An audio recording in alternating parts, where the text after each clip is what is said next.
Surgiu uma questão bem interessante lá no grupo de WhatsApp da mentoria, e aí eu estou trazendo para cá para conversar um pouco com vocês sobre isso.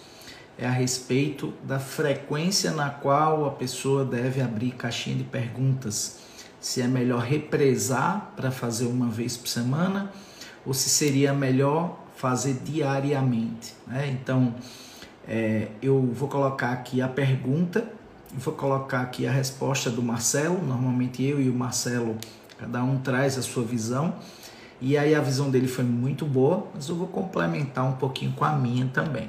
Eu sei que essa questão a respeito das caixinhas de pergunta, elas se conectam com duas dores da gente, profissional de saúde. Primeiro, é a questão de colocar a caixinha lá e ninguém interagir. E a segunda é o tempo para fazer isso todo dia, porque de toda forma você para ali para responder, para trazer o conteúdo. De fato, principalmente se você está começando, você vai ter menos interações nas caixinhas e vai ter menos possibilidade de trazer respostas lá. Isso vai dar um certo incômodo. E na verdade, como o Marcelo falou aí, aumentar os pontos de contato através do conteúdo e fazer várias interações seria a melhor forma de você começar a encher essa caixinha de perguntas e poder trazer essa cultura para os seus seguidores de que você está ali respondendo. E hoje no Instagram, o principal canal de distribuição de conteúdo é o Reels, são vídeos curtos. Então eu recomendaria que a pessoa fizesse da seguinte forma: ela primeiro mapeasse, até mesmo no próprio consultório, quais são as principais dores, quais são as principais perguntas das pessoas desse meu nicho que eu quero atingir, quais são as principais perguntas dos meus pacientes, na voz deles. Começar a responder essas perguntas através do conteúdo e inserir, inclusive, na própria caixinha de perguntas, não tem nada errado nisso, ao meu ver, essas perguntas e começar a responder por vídeo. Quando você fizer essas respostas, você baixa o vídeo e publica como Reels, você vai distribuir e de repente você já vai na legenda do Reels colocar a pergunta e mais nos stories. E sempre que você publicar esse Reels e a pessoa for para os stories, vai ter o quê? Passei aqui, né, do tempo do story, então você vai fazer o seguinte: publicou o Reels, que você gerou lá o conteúdo nos próprios stories, e fez a pessoa do Reels voltar para os seus stories, ela vai encontrar 2 ou 3 stories introdutórios que são enquetes, né, do tema, e uma caixinha de perguntas para dúvidas complementares. Eu prefiro, nesse início, fazer caixinhas de temas específicos. Então escolha aí. Se você for um odontopediatra, você vai fazer um conteúdo só sobre dor de dente, ou sobre meu menino caiu, o que é que eu faço, bateu o dente, o que é que eu faço, faz canal em dente de leite ou não faz, coisas específicas. E aí você vai criando cultura. E aí talvez seja melhor fazer isso todos os dias por algum tempo, e aí depois você pode até espaçar um pouco. Mas eu acredito que todos os dias um pouquinho é melhor do que uma vez por semana tentando represar. Então, aproveitando, vamos lá emendar a pesquisa e fazer a mesma estratégia aqui. Você que me segue aqui, é profissional de saúde e cria conteúdo. Você usa a caixinha de perguntas como estratégia de conteúdo? Responde aqui. Agora a segunda pergunta é sobre frequência. Você que abre caixinha de perguntas como estratégia de conteúdo, você faz isso diariamente ou você faz isso uma vez por semana ou outra frequência? E agora, para terminar, eu vou abrir uma caixinha aqui e quero que você faça uma pergunta a respeito dessa estratégia que eu falei ou de alguma dificuldade que você tem na caixinha de perguntas, para ver se eu consigo te ajudar. Talvez a questão aí seja pelo fato de você já não ser principiante, digamos assim.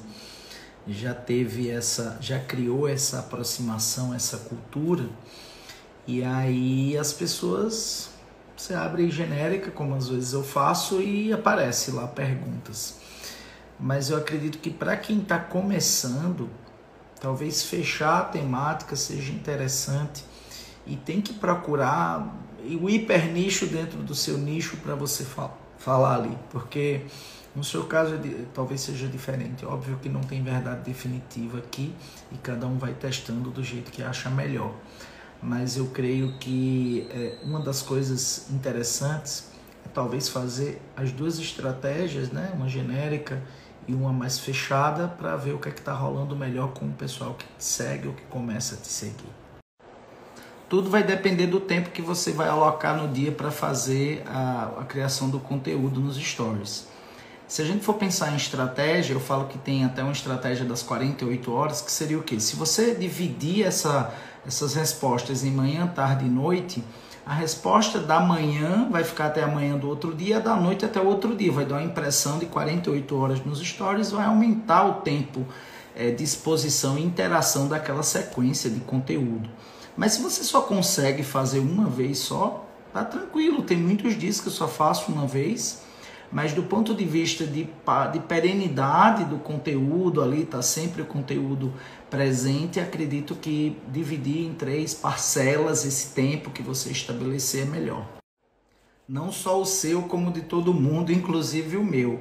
Eu já tive épocas onde o alcance dos meus stories bateu ao redor de 20 a 30% dos meus seguidores, o que significaria até cerca de 210 mil nesse momento, considerando que eu estou quase com 700 mil, mas ao longo do tempo, principalmente do ano passado para cá, a plataforma decidiu priorizar o alcance e a entrega dos Reels em detrimento dos Stories. Isso faz com que a atenção das pessoas também seja deslocada para os Reels. Isso não fez com que os Stories acabassem, isso fez com que a gente tivesse que qualificar e fazer com que esse conteúdo dos stories fosse tão bom que a gente criasse pessoas que fossem cativas de estarem ali.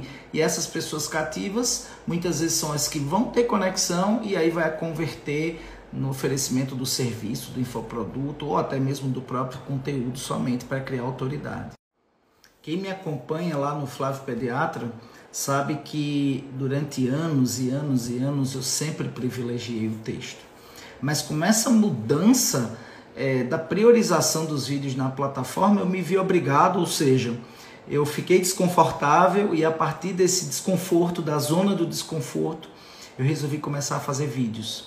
E para isso, esse ano, eu não só entrei numa mentoria para trabalhar essa parte de comunicação, oratória, etc., como também eu me obriguei a pensar numa estratégia que é justamente essa estratégia de responder caixinha e distribuir no Reels e criar um ciclo de idas e vindas das pessoas no conteúdo. E retenção é o fator mais importante para hierarquizar melhor o seu perfil. Enfim, tem como fazer somente texto, mas pelo menos mesclar é o que eu recomendaria. Então assim, você que está aqui, quer conhecer um pouco mais dessas minhas estratégias do digital, de fazer a criação de conteúdo de forma profissional, virar um criador de conteúdo na saúde e não um consumidor de conteúdo, tem o MCD, o Método Crescimento Digital, que é um curso completo onde eu coloquei toda a minha estratégia.